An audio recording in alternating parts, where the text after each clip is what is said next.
this past season, right, coming up on a year where things have been turned upside down and it's been crazy to literally say the least. But you and I have all been on this process. We've been through this challenging season, and everyone has navigated it differently, right? But here's what I want you to know. Whatever it is for you, whatever the experience was for you, whatever that process was for you, looking back on it, right? Looking back on your process and the process that you have been through is an important step in building your faith.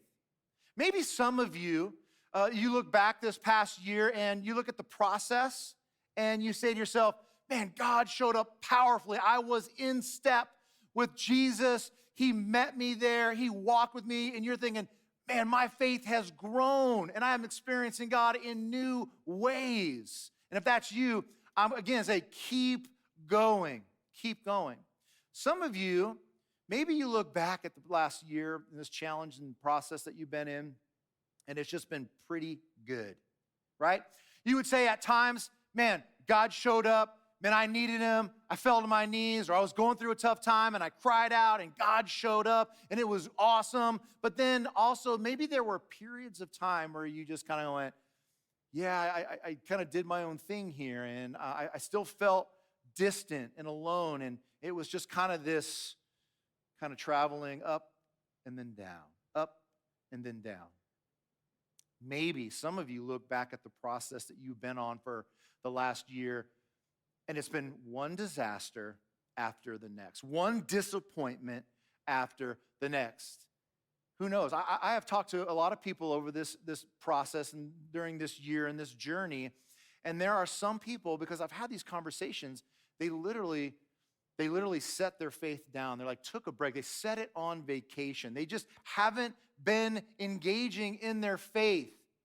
They're angry, they're confused, they're distraught, they're sad, whatever it may be, but they just aren't engaging in your faith. Maybe that's been your story. Maybe that's been your process. I don't know what it is for you, but I know what it has been for me. I know that the process, if we look at it, whatever your journey has been, whatever your experience was, you and I can look back and evaluate the process. We can evaluate where we have been and what God has done in our lives in that time. And we should. We should never ignore the process. We should never ignore it. Matter of fact, we should learn to ask great questions about the process that we are either currently in or have gone through. And some of these questions, really, you may say, where did I see God work? Maybe you ask a question of, what has God done in my life during this season? Where has he been faithful? And then maybe you turn the questions and you make them a little bit more personal to yourself and you say, what did I learn? Where have I grown? Where can I improve? And then what can I do differently for a better outcome?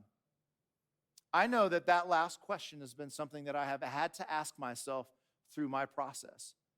What could I do differently? What could I do better? How can I engage a little more so that I have a better outcome as I want to grow closer and closer in my walk with Jesus? See, because when we observe the process, you know what happens when we observe it? We learn and we grow. We can identify areas where God showed himself to be powerfully present in our lives. We can see where the Holy Spirit led us towards growth, led us towards change, led us toward risk for the gospel.